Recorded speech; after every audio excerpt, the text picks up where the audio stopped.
right now, and we'll reserve the last 15 minutes for whatever questions you may have throughout the webinar. Thank you. All right, thanks, Lizzie, for the great introduction, as always. Please make sure you mute your sound.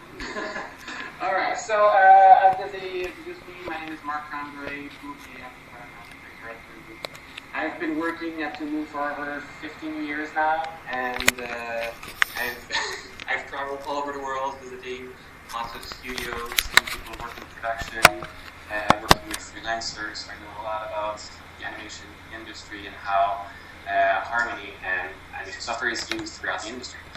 So today I'm really excited to show you the new version of Harmony, Harmony 14, which we've been working hard on for the last year. And as Desi said, if you have any questions throughout the webinars, type them into the question sections of the GoToWebinar interface, and we'll answer them at the end. If some of them are relevant while I'm showing some of the features, I might ask Desi to tell me those questions. All right. So, as I was saying, today I'll be showing you Harmony 14, and I like to say that, or we like to say that Harmony 14 is the future of 2D animation. But before I talk to you about Harmony 14, let me do a quick recap of Harmony 12. What is Harmony 12? What was Harmony 12? We have to remember that the last version, the previous version of Harmony, brought to us a lot of great features, like great improvements. We've simplified the deformers and enhanced them. We've also done a lot of changes in the timeline to make it simplified and have more functionalities. We've greatly improved the bitmap brush engine to have more natural looking brushes. We've also improved the rendering performance a lot by allowing software to access all the CPUs on your computer when you're doing rendering. We've added support for OpenFX plugins, and also we've introduced the light shading tool. This version also brought 3 editions of Harmony: Harmony Essentials, Harmony Advanced, and Harmony Premium. Each edition of Harmony is designed for different level of users, and with whatever artistic style you want to use, there's a version that's right for you, for your style and for your budget. These are 3 editions that have progressive functionalities, and you can take your art from one version to another, going forward in the editions without ever having to lose anything. Everything is compatible throughout. Harmony Premium is, of course, the most powerful version of these editions, and this is the one I'll be showing to you today. I'll be telling you if the features are in Premium, Advanced, or Essentials as I go through, but I'll be using Premium to show you that, as it's the most powerful version edition, and it allows you to do any artistic style, whatever it is. Alright, so now let's go to Harmony 14. Harmony 14 is actually like Harmony 12, available in Japanese and Chinese editions, as well as English. But 14 is now also available in Spanish for the first time. So you have 4 languages that are included in Harmony. It's all part of the same installation package. It's based on what is the OS of the language of your operating system. Harmony starts with the language that you have installed on your machine. So Harmony 14 is the most reliable, the most efficient and creative release of Harmony yet. We made a lot of improvements over the last year based on user feedback and studio feedback that we've been getting. A lot of fixes, a lot of improvements to the workflow. And we've also introduced some big new features by enhancing the 2D and 3D integration in this version by allowing to animate individual parts of 3D models. Also, we've improved the rendering quality of 3D models by introducing the deep image compositing. We've added some great tools for artists and animators like layer syncing, outline mode, improved a lot the pose copier script, improved the easy flipping toolbar, and made some improvements as well to the WebCC. So now let's stop talking and let's go. My audio is cutting out, I'm being told. Maybe I'm talking too loud, or I don't know. Let me plug in and see. Can I plug in into your... And make sure you turn on your sound. Alright. I'll be able to hear me with a slight delay, which is very hard. All right, so let's go. So Harmony 14. I'll start by showing you the 3D functionalities, and my audio seems fine. Let me know if at any time the audio keep it plugged. Let me know throughout the webinar if my audio goes bad again, and I'll test it out again. All right, so the first thing I will show you, the very first new functionality I'll show you is the ability to animate individual parts of 3D models. Why did we introduce this into Harmony? There's a very, very good reason for that.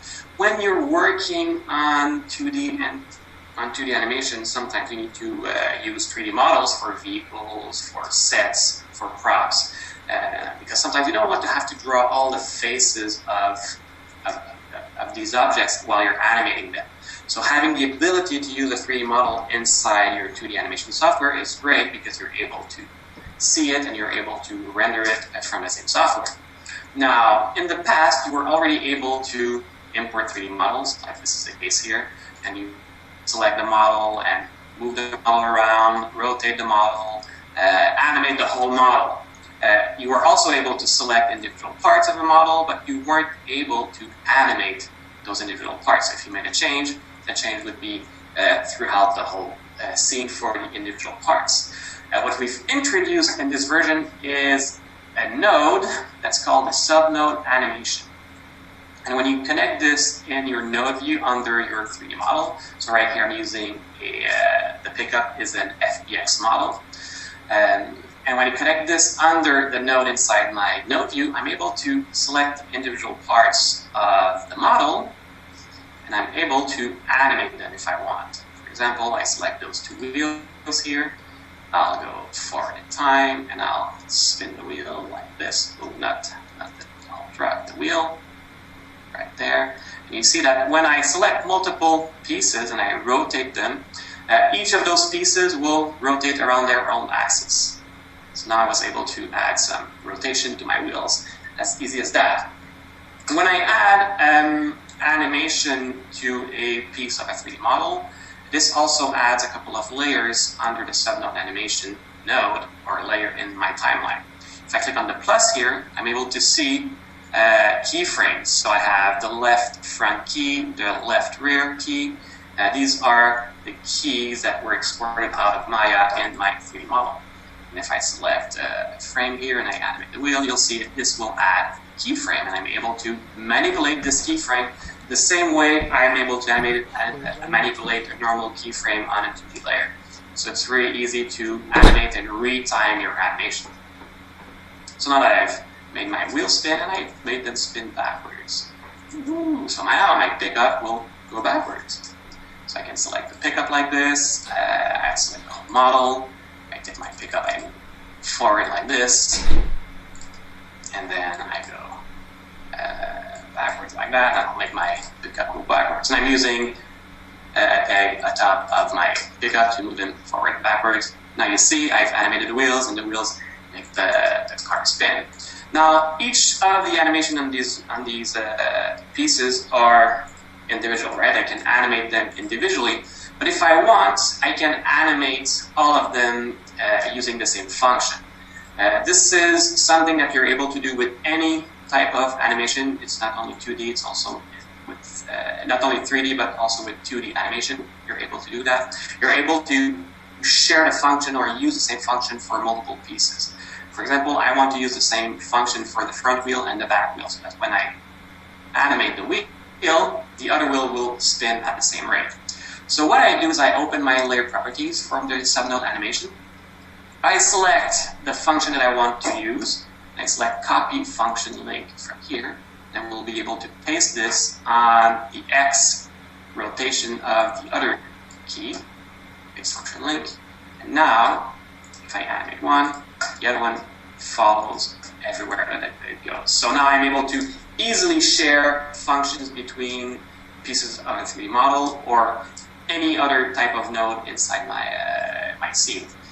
In the past, we needed to share the functions from the timeline and then search for the function in the long list. Now we can just copy and paste easily from one attribute to another. Now, one thing that you want to be able to do when you animate individual parts of a 3D model like this, you want to be able to attach maybe a 2D drawing to it. Now, for sure, if I look in my node view here, I have only one node for my pickup, and I have one node for my animation or my subnode animation. So how do I extract just the animation information of just one piece? I'm able to do this by selecting the piece, and I see the piece here in my 3D graph. So this is also something that's new in Harmony 14, the ability to see all the components, all the pieces of your 3D model inside the 3D graph. So when I select a piece, it highlights it in the 3D graph, and now I want to attach a 2D drawing to that wheel. So I'll go in my 3D graph, I'll right-click, and I'll select Add 3D Kinematic Output. When I use this command, this adds a 3D Kinematic Output node in my node view. It connects it directly under the subnode animation for me, and then I'm able to connect this to a 2D drawing. For example, I have this circle with a spiral here, and I want to connect this to my wheel. So I'll just connect it right here to the wheel, and now you'll see that it will follow the wheel everywhere it goes. So if I select the wheel and I move the wheel around, my 2D drawing will follow it. So this is how you're now able to attach 2D drawings or anything to a part of a 3D model that you animate. If you look at the pickup truck, I have also a character in the back. The character is attached to the whole pickup. It's not attached to a specific part. So when I rotate or I move the truck, the character will always follow. I hope everything is clear so far. I don't know if there's a lot of questions. There are a lot of questions. One of them I'll answer right away. So someone asked, Andy asked, are there any Japanese anime studios that are using Toon Boom Harmony? OLM in Japan, who are the producers and makers of Pokemon, use our technology right now, and they are creating manuals actually for the Japanese market where they really go into a really in-depth explanation to how to use the technology in Japan with the trends that are happening in that territory. So that's just to answer one question. There's a lot of questions about Harmony Essentials as well. Maybe we can cover them towards the end of the webinar, but basically people are asking what new features are in Harmony Essentials, and specifically what will Harmony Essentials have bitmap brushes? Mm-hmm. So for sure, the features I'm showing right now, which is the 3D manipulation of individual parts of 3D models, is only part of Harmony Premium, because you need to have the node to be able to do all connections between the nodes, but also to be able to do the advanced rendering that you need to be able to blend 2D and 3D together. I'm seeing here with 3D assets in it, and this one uses a low quality version of a 3D model that I will render using the image compositing to have the ability to render seamlessly the 2D and the 3D. Now, when you're working with 2D and 3D integration, you don't want to work in two different softwares, animate in two different software, and then try to match them together in compositing. You want to be able to see both of them together in the same software, and you also want to be able to render them from the same software. So you don't have to add an extra step to your pipeline by going to another software, rendering, and then bringing it back and compositing it together in a third software. And we've been able to do that for a while in Harmony, but there has always been a challenge with the edges and the transparency inside 3D models, where when you have, for example, transparent pixels, you go forward a little bit here. I need to turn on my camera. There we go. So I have a 3D model here, and there's a character inside a 3D model, and the character is behind a glass of my 3D model.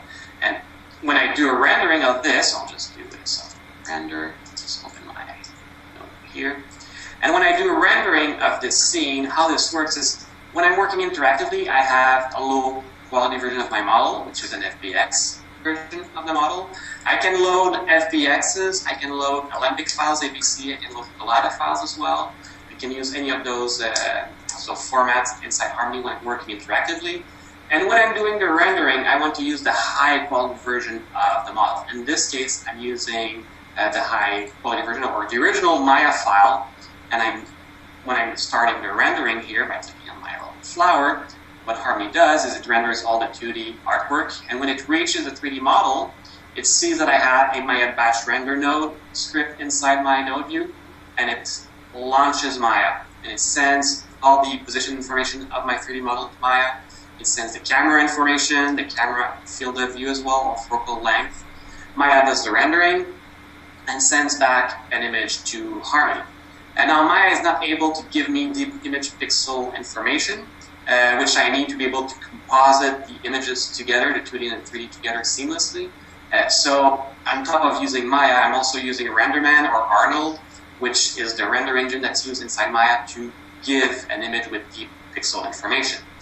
Now, what is deep pixel information? That's a whole other topic, but in a nutshell, when I'm rendering a 3D model like this one here, I have some transparent pixel for the glass. And when Maya renders the transparency from the glass, and it outputs an image, it outputs an image that has the RGB value of the glass, but it's also combined with the RGB value of the seat back in the, or the ship back in the 3D model. So this pixel has the value of the glass, but also the value of the back of the ship, and it also only has one Z depth value. So how can we composite this inside Harmony with the rest of the 2D? We can't, because we don't have enough information.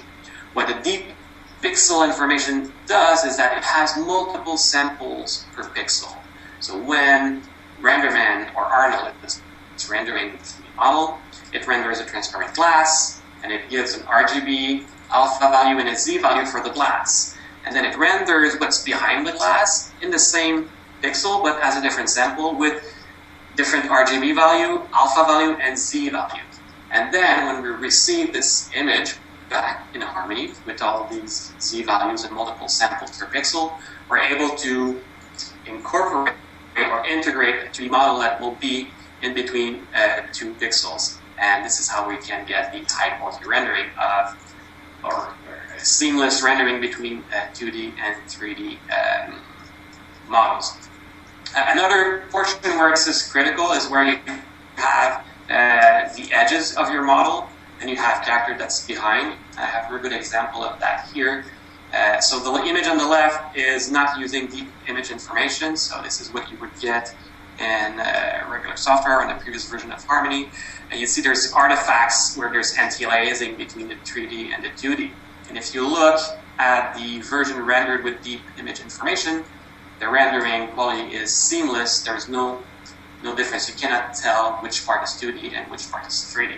And that's very important, because when you're using 3D models inside Harmony, you don't want that it shows that they're 3D models. You want them to look as much 2D as you can. So this is why the seamless rendering with deep image information is really important in Harmony. That's pretty much it for the 3D part.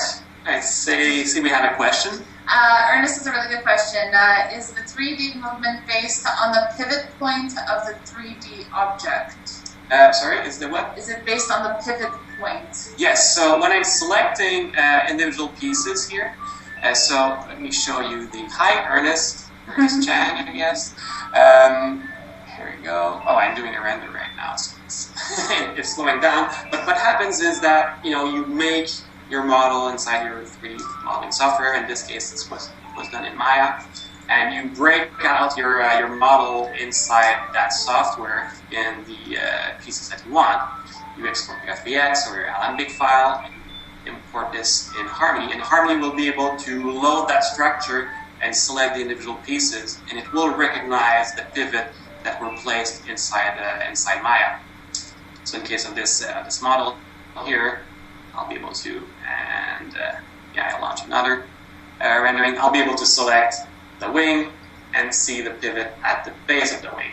And like on the car, if I select multiple pieces of the 3D model and I rotate those pieces, each of those pieces will be rotating around their own pivot point.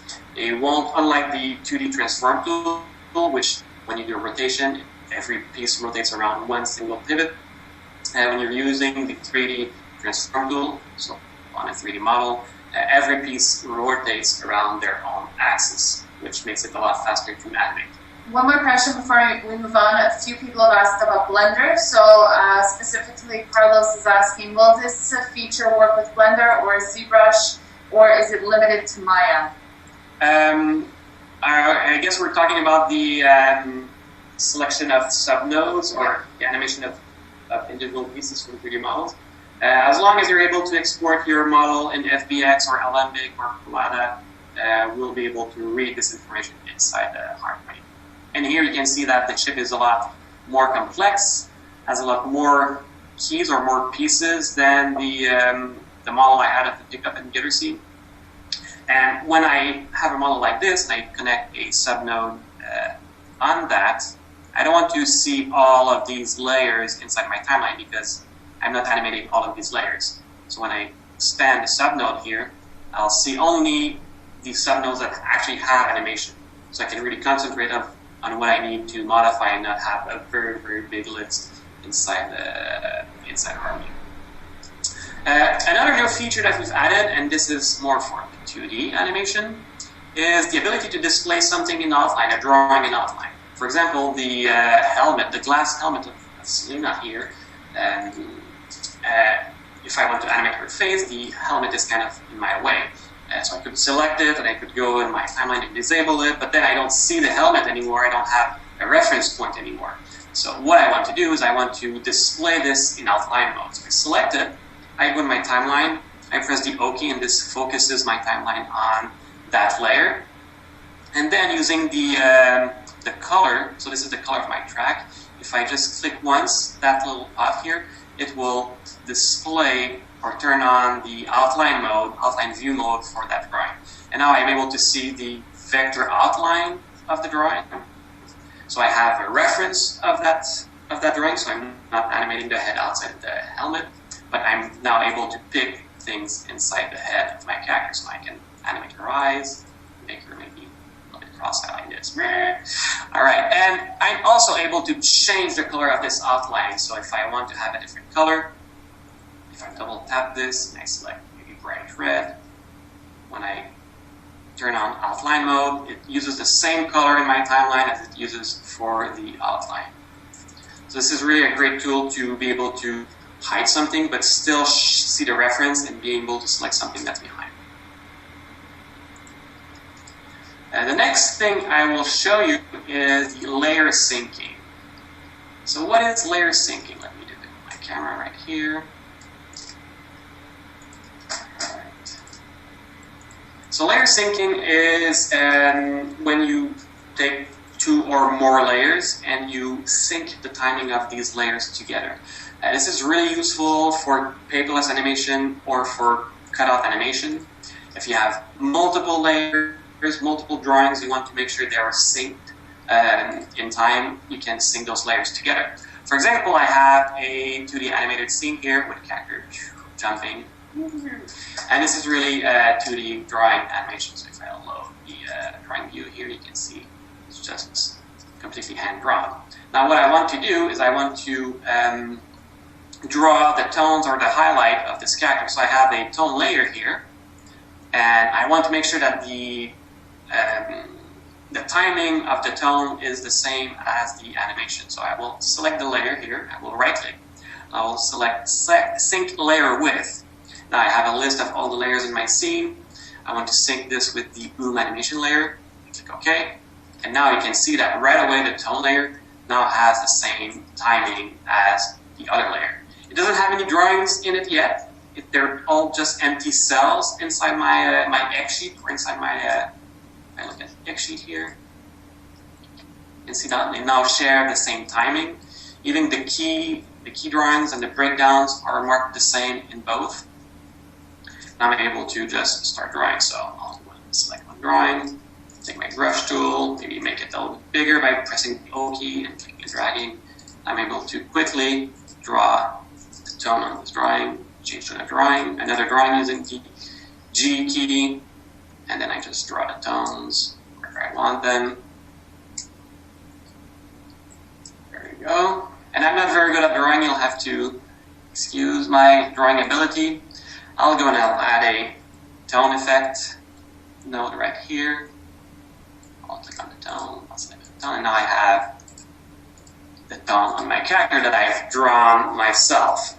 And if I change the timing of one layer, so I select either layer, and I press the plus key on my keyboard, this extends the exposure of the drawing under I've selected, and you can see that both of them will now be timed in the same way. And at any point, if I want to unlink them, I can just right-click and select Unsync Layer, and now they're not synced together anymore. Undo, they're resynced. Now I might have multiple layers I want to sync together. I have a tone, but I also have the light or the highlight that I want to make sure it syncs properly. Now I've changed the timing of the animation layer, so I'll have to sync that one as well. So I'll right-click, sync layer with animation, and now these three layers are synced together. They share exactly the same timing. This feature is also useful when you're doing cutout animation, but you use it in different ways. For example, you might have a character where the mouth is made of multiple layers, but you always want to make sure that these layers are always in sync together. So you'll sync those layers together using the layer sync. Or it could be maybe the shirt or the vest of the character. You have a piece for the front, you have a piece for the back, and when you have your character turning, you want to make sure that all of these drawings are synced together. So you sync them together using the timeline, and you don't have to worry about changing the timing of multiple layers. You just change one, and all the layers that are synced together get synced. So, and you can see sync layers with the little link, chain link in the timeline, but also in your node view, you can see the little dots here to show you that these are linked. And this feature is available in Harmony Premium and Harmony Advanced. Now, the next feature I'm going to show you is the easy flipping toolbar. We already had the easy flipping toolbar inside the previous version of Harmony, but we've added some more functionalities to it. And this is a really great tool for paperless animation when you're drawing directly inside the software. So you need to work from the drawing view, and you can flip through the different drawings using the F and the G key. But sometimes when you're drawing, you want to be able to preview a portion of the animation. So in the easy flipping toolbar, you have a play button. If I just hit play, it will pre-roll 3 drawings before and after, and it will just preview that animation. And I can set whatever speed I want. If I want it to be faster, it can be a little bit faster or a little bit slower. And this mimics the ability to flip drawings, where if you're drawing on paper, traditional animators will take their piece of paper with all their fingers, and they will flip those drawings to be able to preview what they're drawing. So now you can do that very easily with the easy flipping toolbar. And you can actually also assign a shortcut to the play, and I've just assigned the spacebar. So if I just skip the spacebar, this will play back a couple of frames before and after. And the spacebar is also very useful for panning your drawing view. So even though I've mapped the spacebar to easy flipping, to the playing of the drawings, if I press and hold the spacebar, I'm still able to move my view around.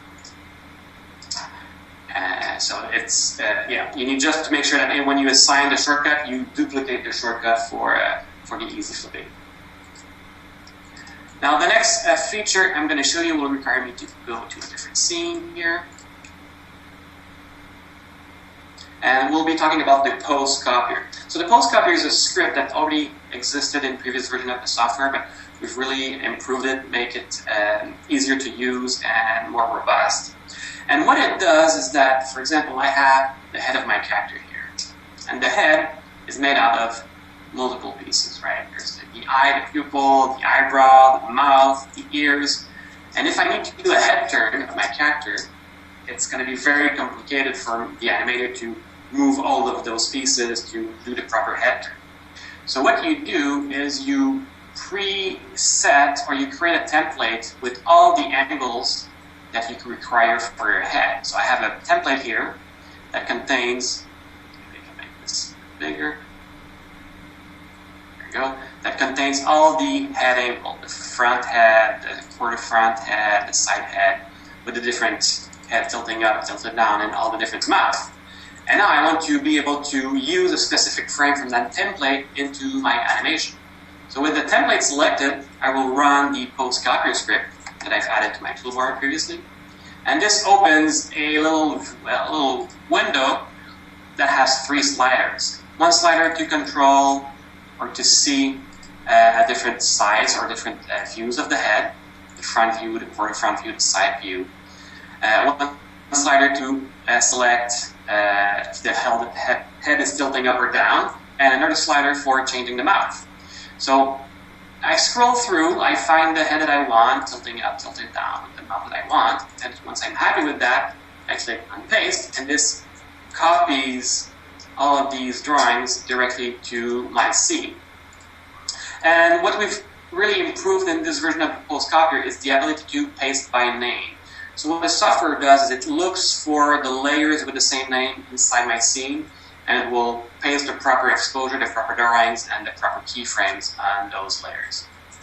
And so this really makes it very easy to paste different angles of my head to a character.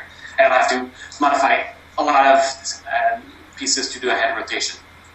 And this can be used for a lot of things, not just head turns. It can also be used for just maybe the mouth. If your mouth is made up of multiple layers, you can make a template with all the different mouth, and you can use the post copier to select them and use them in your scene. Or you can actually create a template with poses for the whole character, and you can go and select those poses and paste them into your scene.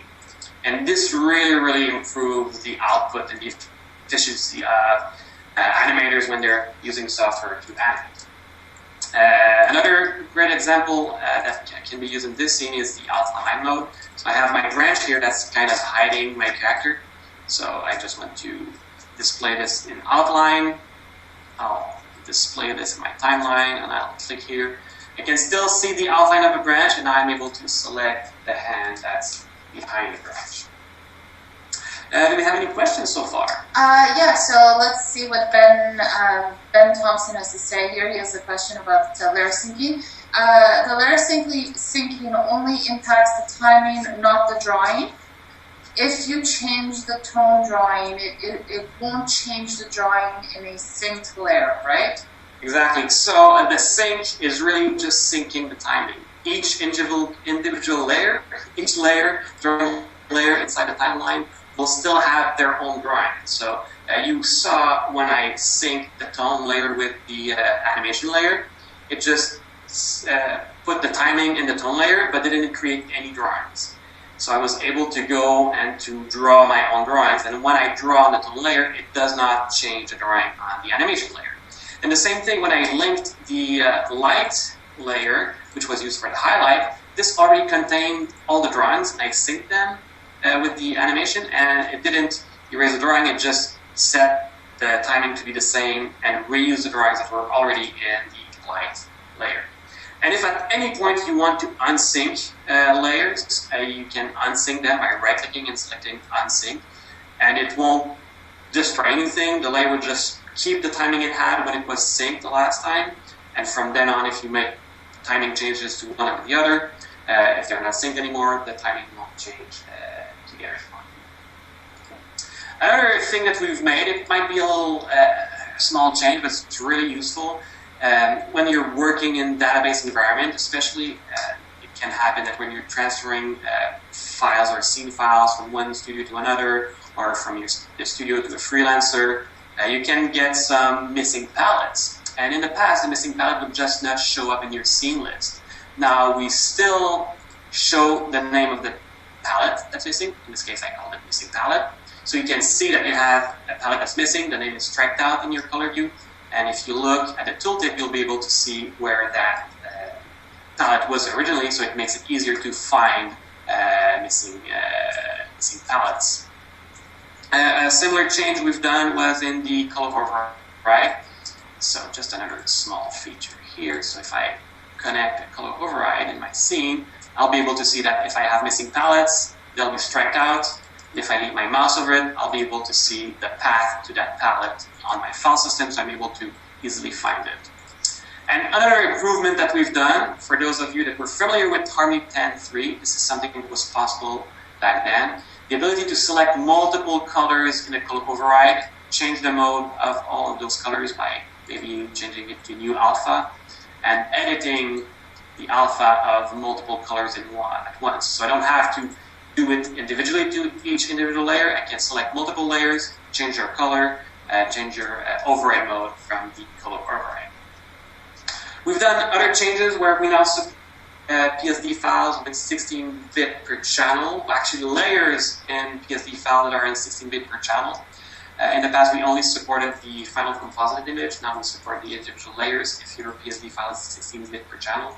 We also support PSB file. That's PSB like beta. PSB files are Photoshop files that are really, really big. When they go over, I think it's 30,000 pixels, and Photoshop will save in a new format. It's called PSB. And now Harmony supports that format as well. On top of that format, we now support the deep image compositing or the deep image formats like the EXR format that contains the image information to be able to import images from 3D software into software. Another great improvement we've done is with the Web Control Center. So we have a software called Web Control Center that allows studios to work with freelancers. So when you have people working in a studio and you have a database, everybody can access scenes in your database from within the studio environment. But if you want to bring work home, or if you want to send work to a freelancer, you need to export the scene, zip it up, put it in FTP. A freelancer downloads it on his computer, unzips it, works on it, zips it, and sends it back through FTP. Then somebody needs to import this back into your database. With the Web Control Center, this really gives you a web interface of Web Control Center that can be accessed from outside the studio. So people can browse the database and download the scene they want to work on themselves without having somebody from the studio send them the scene, work on the scene, and import it back into the database using the Web Control Center. And what we've improved in this version of the Web Control Center is that you're able to upload a partial scene. So you don't have to send back the whole scene. Because if you download the scene and the scene maybe is 500 megs and you make a couple of modifications, do 1 or 2 drawings, you change the timing, you don't need to send back all the drawings. You only need to send back the drawings that were modified and just the timing information. So with the update database scene functionality, Harmony will just send what has been modified in the scene back to the Harmony server that's inside the studio. So this makes the collaboration a lot easier from within Harmony using Harmony 14. Any questions so far? So there's tons of questions, and we have about 20 minutes left, so we'll do our best to answer most of them. Just a couple of people have been asking about the post-crop here. We will be doing another webinar on that feature later on this month or early in August. But there is one question that maybe we can answer right away. Does the new post-copier require the template file to have the same layer structure as the character in the scene, or will it work as long as the layers that change are named the same thing? Yes, so the option paste by name relies on the name of the layers.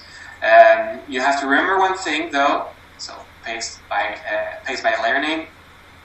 So it doesn't use the structure or the hierarchy that you have in your timeline like you used to do it in the past, where you had to go and make sure you select the right layer before using your post copier. Now you just select any piece from your character, and since it searches by name, it will be able to paste it. So if you do changes to the structure of your character, as long as you keep the same names for your layers and they stay in the same groups, because if you change group, then it won't be able to find them, because it uses the name of the group and the name of the layer and the node to find them inside your model. So as long as you keep those, this will work. There's a lot of questions about Harmony examples. Can you tell us a little bit more what's been included in that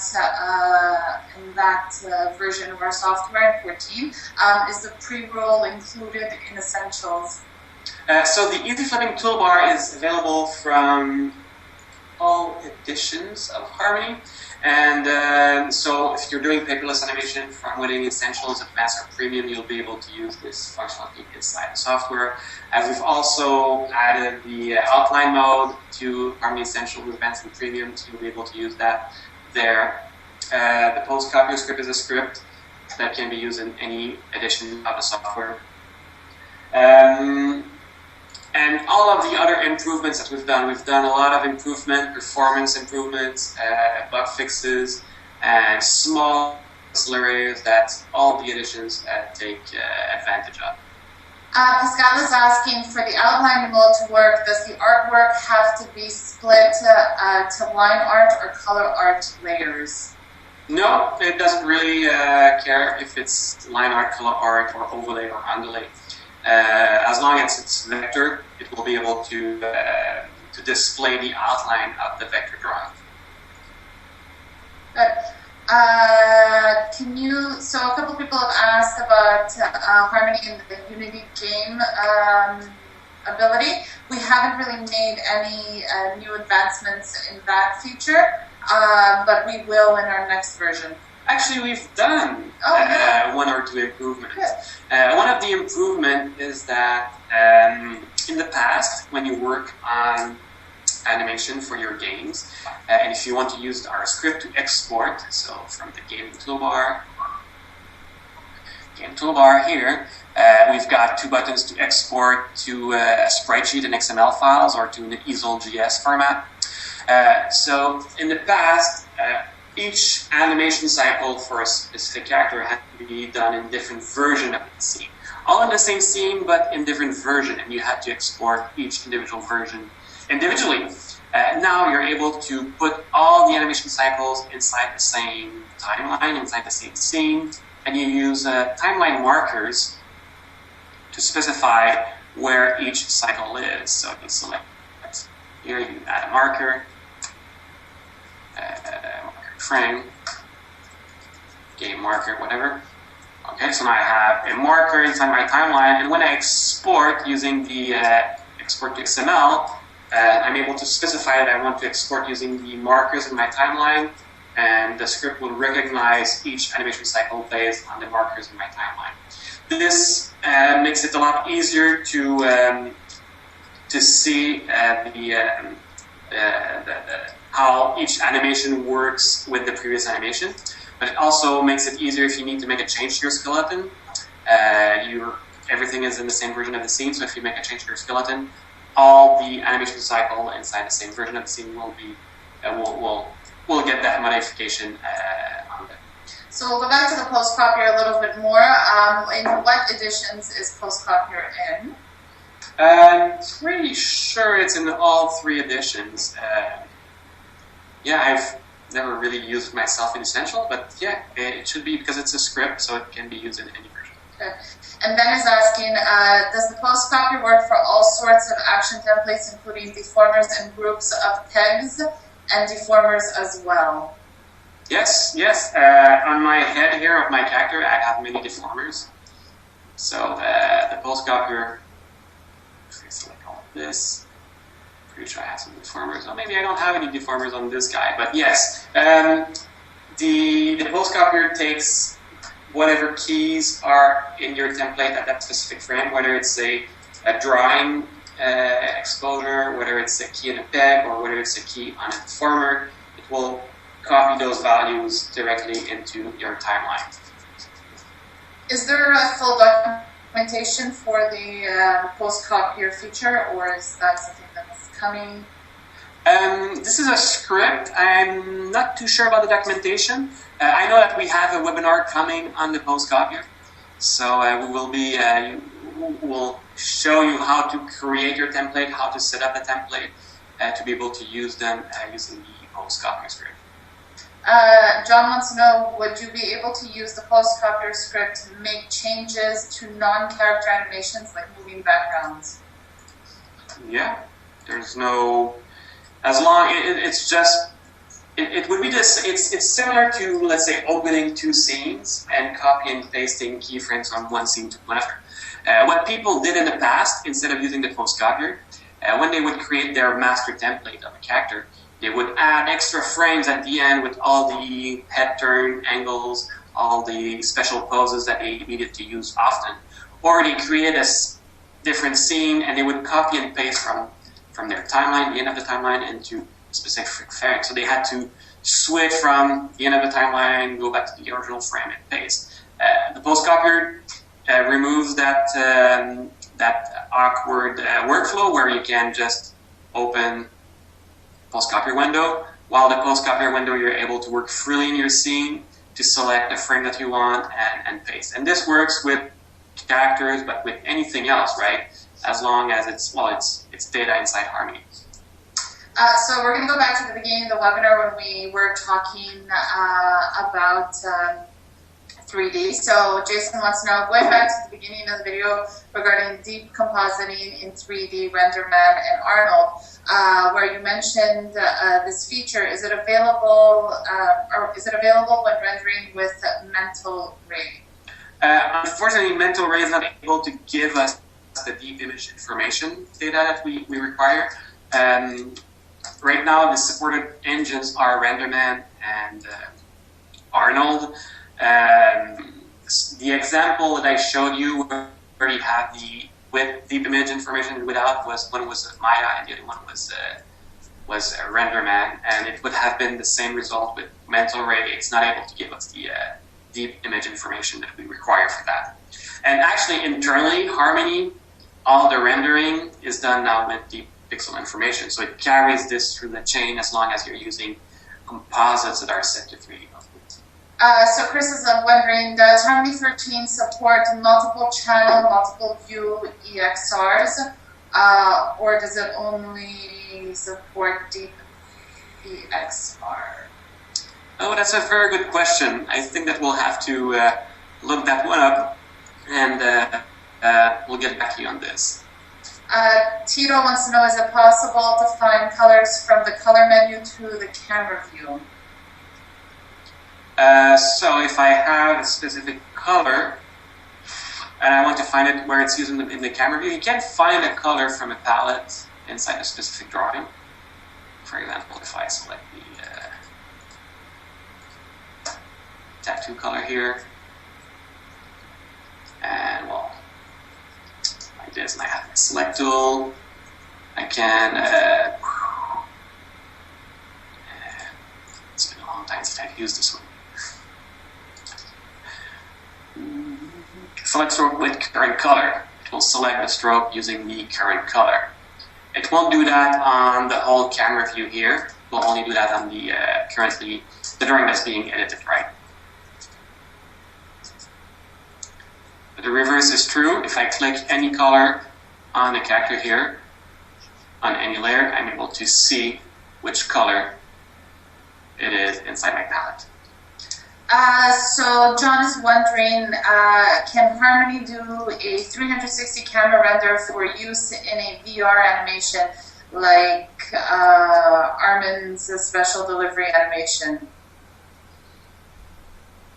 It seems to be a growing demand in the animation industry. Mm-hmm.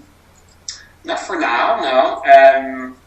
That would be quite interesting feature.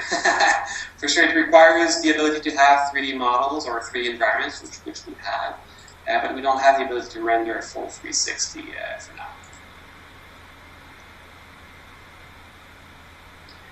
So can you please summarize which features are in each edition? Yeah, so on the features that I showed you today, all the 2D, 3D integration and the deep image compositing, this is available in Harmony Premium. If we look at the outline mode, this is available in Premium only. Not in Premium, what I'm saying, in all editions, as well as the post-copier and the easy flipping.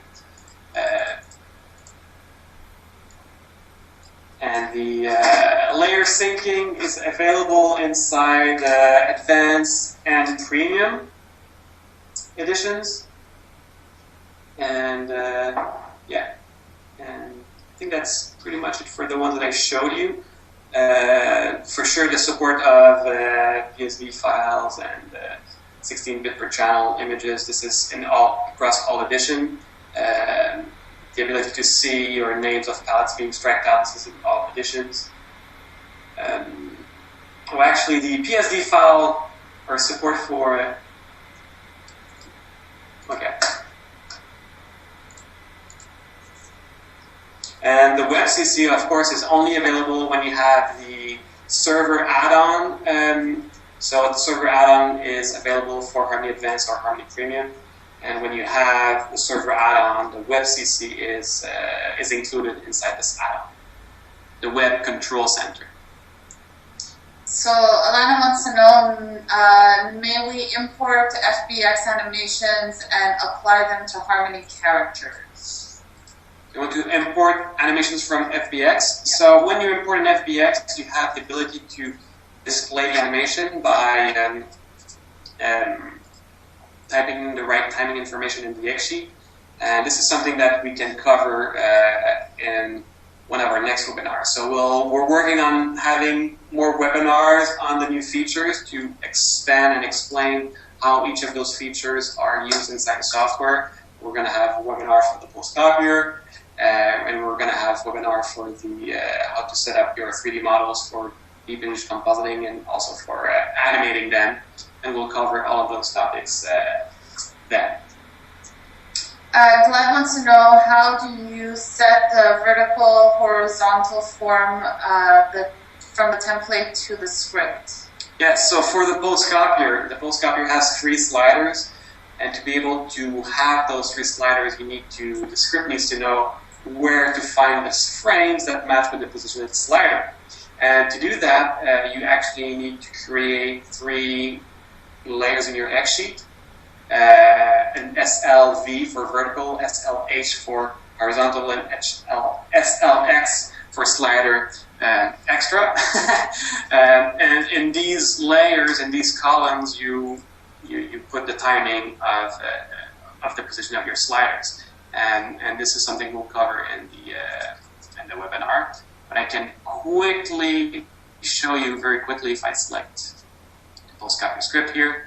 You see that when I move the slider around, I have different sliders. So I have the vertical slider, which is this one here, that shows up, mid, and down. I have the horizontal slider that shows front, quarter front, side.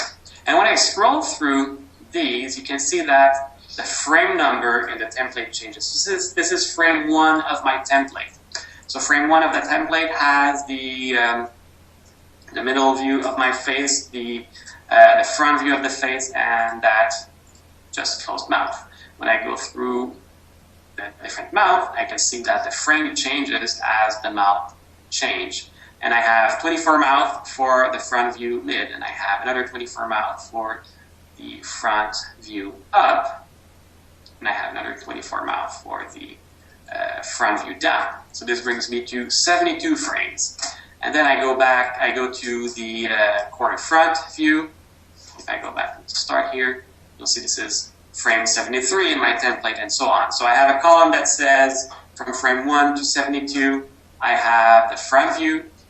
From frame 1 to 24, I have the mid view for the and another column that has the cycle every 24 frames. Frederick wants to know if there are any changes in the bitmap engine. We don't have anything significant in the bitmap engines from version 12. We still have all of these great new functionality that we've introduced back then to make your brush look more natural and have a lot more customization to really get the look and feel that you're looking for. James is asking, has Harmony 14 fixed the problem of switching frame rates after starting a scene? In 12, switching caused audio sync problems when exporting a movie file. This is kind of a problem that's external to Harmony, because when you import a sound, if you have a sound that's 1 second long and you import this into a scene that's frame-based 24 frames per second, this sound will last for 24 frames, right? If you import the same sound into a scene that's 12 frames per second, the sound will be will span across 12 frames in your scene because it has 1 second. Now, if you change the timing or the FPS, the amount of frames that you have inside your scene per frame per second, a second will now have more frames or less frames, but the sound is always the same duration, right? A sound is not frame-based, a sound is time-based. So if you import a sound into a scene, the sound is 1 second long, your scene is 24 frames per second. Your sound will last for 1 second and will span across 24 frames. If you change the FPS, a harmony will not slow down or speed up the sound, because that would be bad. The sound stays the same duration and stays the same second, but is now spans across the amount of frames that you have for a second. So we're coming to the end of the webinar, so we have time for maybe 1 or 2 more questions. Some people are wondering when Harmony 14 will be available. It was released today. You should be receiving an email later this afternoon regarding your subscription, depending on your subscription and your upgrade capabilities. There will be an email. If not, you can always go to our website at toonboom.com/harmony and you'll be able to get all the details there. So one more question, and it comes from Carlos, and he's asking, will the UI be adaptable to high-resolution displays? Working from a companion is quite hard. So this is something we're working on for the future. It's not part of Harmony 14 release. If you were working with version 11 and before and some version 12, we did do an improvement while the development of version 12, where in the past it would not display at the proper size. So it doesn't scale anymore if you're using a recent version of Harmony 12 or Harmony 14, but we don't have the added support for high resolution displays. This is something we are working on for the future. So Jared is asking, the feature where you can copy timeline, keyframes, etc. Will this work with syncing inverse kinetics with bone deformation? The post copier, I'm guessing? Yes, so the post copier just copies the keyframes, all the timing information at the specific frame, so it will take the position, the rotation of your piece, and it will paste them directly into your timeline. So that brings us to the end of today's webinar. We did not get to all your questions. We've been taking note of them, and hopefully we'll try to get back to you with some answers. But you can also email us the questions at webinars@toonboom.com, and we'll try to get to them as quickly as possible. And this webinar will be online within the next couple of days. And if you just go to our website, you'll be able to find a list of the new features and documentation that might support that. So thank you for joining us. Marc-André, you were great. Thank you as always. And there will be more webinars specific to Harmony 14 and its new features later on in the month. All right, thank you everyone for attending, and hope to see you next time on our next webinar. Bye-bye.